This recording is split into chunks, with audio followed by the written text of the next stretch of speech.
What's up, Dave? What's up? We're live. Monetize Mondays. I think we're episode 5. Episode 5 it is. Episode 5 it is. Now, this morning, you and I had a conversation, and we wanted to talk about hard selling and hard closing versus Soft selling. soft selling, elegant mention selling.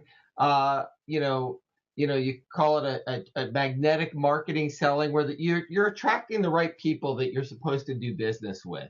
Right. And you and I both have a lot of thoughts in regards to how you should go about doing things and whatnot.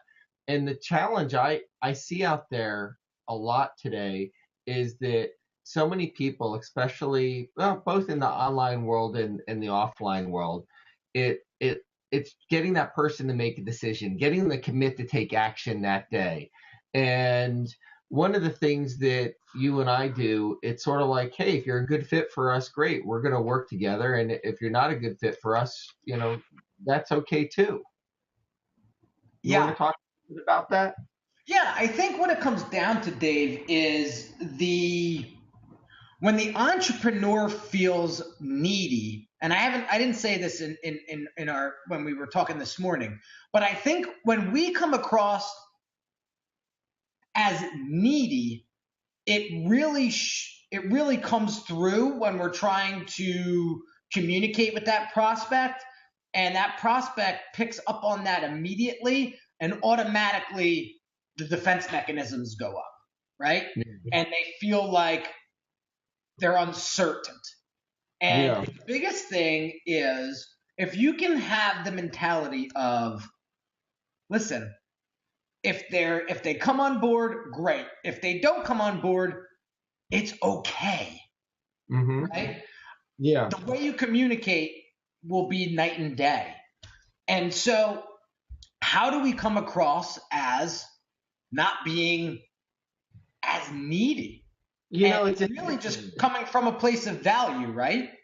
Well, yeah, it's interesting. I had this conversation. I invited you on, and you were on one of my doctor's calls. Actually, we talked about doing Facebook Lives like this. And one of the things that I look at, because, if a client goes out there to give a talk and they're worried about how many people are going to close, how many people are going to be moving forward, it's what they're focusing in on. And you just mentioned something, it's needy. It's that scarcity is like, oh my gosh, I've got to get more people and get more clients. And I often ask people to focus in on something different. And I say it's like, if you get up in front of the room, and I actually learned this from one of my clients. Before the event, I saw him praying, and he's like, well, what am I praying? What are you praying about? And he said it out loud. And it's like, may God give me the power to serve the people that I need to serve, the people whose message that is going to be attracted to this. May I be able to serve them, to make some kind of impact. And I thought about that. I'm like, oh my gosh, it's brilliant and it's genius, because in the sense that, whether you want to pray or not, it doesn't matter. It's sort of like, who are we focusing in on? And if we focus in on just serving people, and if they're right to move forward, it's not going to be a hard sell. You're giving them the information, you're providing that value.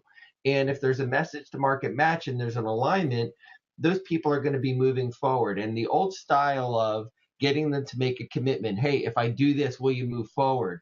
That's very much, tying down and anchoring and going back and saying, well, you told me you would do this, but now you're wishy-washy. It just means that, you know what, let me ask you another question, because obviously I didn't do a good enough job serving them. I didn't do a good enough job uncovering the details and the information. And so it's going back and asking more valuable questions, more powerful questions, and then listening, because God gave us 2 ears and 1 mouth for a reason. The challenge is most people talk more about themselves than they do in listening to other people. Yeah, that's 100% right. Talk to me about, you mentioned when you were working with Tony Robbins and Chet Holmes, how the webinar structure was different before you came on board. And then Yeah, after you came on board, there was a whole different sort of feel. sure. It was a change. One of the things, in fact, I remember when I was a client, and I had signed up for this webinar probably about 8 to 10 years ago, maybe 10 years ago now, maybe even longer, when I heard an ad on Sirius XM radio. And I remember at the end, um, the person who was running the webinar, and if he's watching that now, he and I are friends today.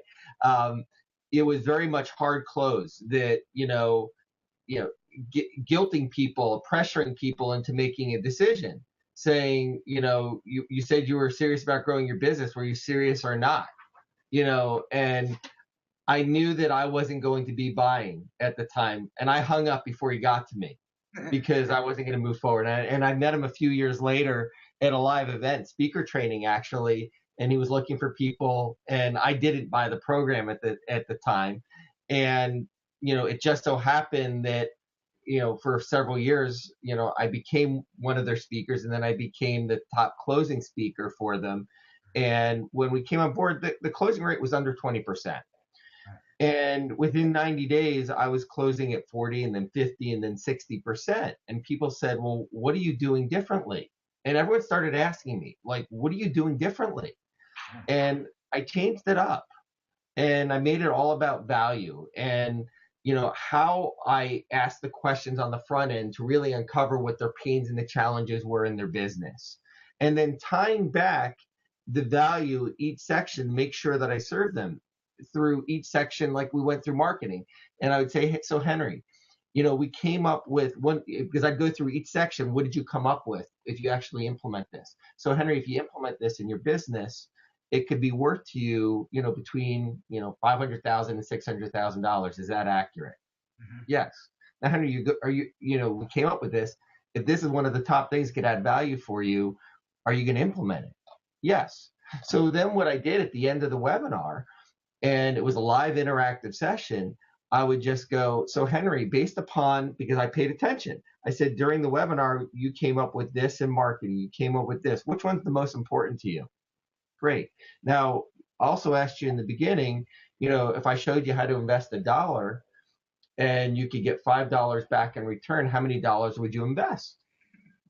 And you said, well, as many as I possibly could. In fact, everyone on the webinar said as many as I possibly could. If I'm showing you a way now that 100% risk-free, 90-day trial, if this doesn't work for you, you get your money back. Is there anything more fair than that? And they'd say, well, no. I said, great. Would you like me to get you going using the credit card you have on file? It's very soft. I mean, it's not hard sell. If they say, no, I'm not ready, I say, okay, fine. I'll come back to you and get some questions for you afterwards. But thank you. And it's very casual. So that was the conversation we had this morning. Yeah, because I think a lot of times, and I'll use a good example with this. I was horrendous with email marketing, like terrible with it. Like, and I said to myself, I have a big list, but I'm not using it effectively, and I'm very aware of that. How do I change that? How do I create a more engaging conversation via email with these folks? And instead of I shouldn't say hitting them, but emailing them sporadically throughout the week, like 3 times a week, right? Monday, Wednesday, and Friday, I started to email them every day. And everybody was like, dude, you're crazy. You're going to get a gazillion unsubscribes and nobody's going to buy from you. They're going to get sick of you. I said, yeah, you're absolutely right. If I tried to sell them every single day and provide no value whatsoever. So what did I do? I just started emailing them every day, and I started to entertain them. And we talked about this last week. Edutainment. Yeah, so I started to entertain them with stories, real stories, like ones that happened the day before.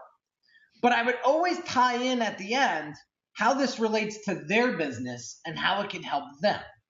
And I'm always constantly asking questions in those emails. So it's amazing how I went from no sales, no engagement, to 50 and 60% open rates. The click-through rates are getting up there now. However, the sales aren't where they need to be yet, but I started to see a drastic change in the engagement. And it was getting that mentality of, I have to sell these people today. It was, how could I share a story to make them laugh? Or how could I share something with them that's going to allow them to understand that what I'm telling them is helping them, like, in an underlying way. Like, if they can see through the story and get to the moral, how that's going to affect their business. Sure, and it was insane because last Friday I sent an email out and bam, got somebody right into the monthly membership program because it hit him. That email hit him and resonated with him at such a way, he was like, this is what we need. I'll give you another example. I brought on a client recently that I started conversations over 2 years ago with. And it was so funny. They kept saying that we're going to do business with you. We're going to do business with you. And they said, everyone else is trying to get their business. And then there was a hiccup because it's a bigger company with 18, 17 locations, plus the corporate headquarters, large company. And there was a hiccup in signing the document. However, the interesting thing was they made a commitment to me. It was an old-fashioned handshake. We're going to move forward. We just need to get this signed, and we need this done right away. And because it was like, hurry up and wait. But we've been waiting for 2 years, and it's been urgent the whole time. And we actually worked on we almost had the whole project done before we even got our first payment. Now, most people would say, Dave, you're absolutely crazy. And one of the things you have to think is it was a very soft sell. I could have, put pressure on them. And they actually said to me, I so appreciate that you not pressuring us, along the way, because we really wanted to do business with you, but we had corporate politics involved in regards to it. And they eventually moved forward, and now they're bringing more stuff to us because of the relationship I built over the years. There's that saying that everybody loves to buy, but they hate to be sold. Yeah. I mean, that's a staple. And it makes so much sense because I look at my buying patterns. And when I come across somebody like Ben Settle, for example, who I got the opportunity to meet over the weekend on Facebook, who's actually going to be a guest on my Passionpreneur live show in February, which is super cool. But I know you'll do stuff. Yeah, watching him and the way he does things, it made me realize that if you do this right, you're going to have so much sales you're not going to know what to do with. So again, it all comes down to authenticity, transparency, and just this the I don't know if this is a word, but the genuity, being genuine about genuity. You just trademarked a new word, genuity. Being genuine about what it is you want to do, and just keeping it real. Like in high school, my friends used to say, just keep it real. And to this day, I've lived by that. And when I haven't lived by that, I never saw great results. People get stuck, especially when they're launching something new, or they're getting started, or it's inevitable when you're in business. You've got ups, you've got a ride. It's not a straight path up to the top or up to the top this way. And so many people forget that that there are. And when people start going down here, I've almost if they go down versus like this, where it's like the jagged edge, if they go down here, I'd venture to guess where their focus is on. And it's probably not on the customer, it's not on the client, it's on themselves. And so when you talk about soft selling, focus on people, serve them, ask the right questions, build relationships. And through those relationships, you're going to gain more business. You're going to get clients. The idea is then you create clients for life. I mean, people who you do business with you for years, and even when they move on or you move on, you retain those friendships for years to come. And it's something that, I've done. I've done what I can do. I've tried to do my best all the time. In doing that, I've got relationships with people for over 20, 30, almost 30 years now, since I've been in the professional world, because I try to operate that way, and I say I try because I do the best that I can. Am I perfect? No. Everyone is not perfect. That's why we're humans. And and one of the things I see that you do, Henry, as well, it's, hey, if we're supposed to do business together, we'll do business together, and focusing in on that other person. Yeah, I think that's the bottom line. And when we get that down pat, that's when business becomes more fun, enjoyable. You start attracting the right people. And that was my biggest thing that I wanted to work on. And we're gonna go on wrapping it up here. But the biggest thing that I wanted to work on when my business was struggling a couple years ago was, how do I find the right people to work with going forward? Because that's really going to change the dynamics of the business, and it's going to change profits. It's going to change my life and my personal relationships and everything else. So how do I do that? And it was when I finally confessed to myself that you're not being true to who you are, is when everything changed.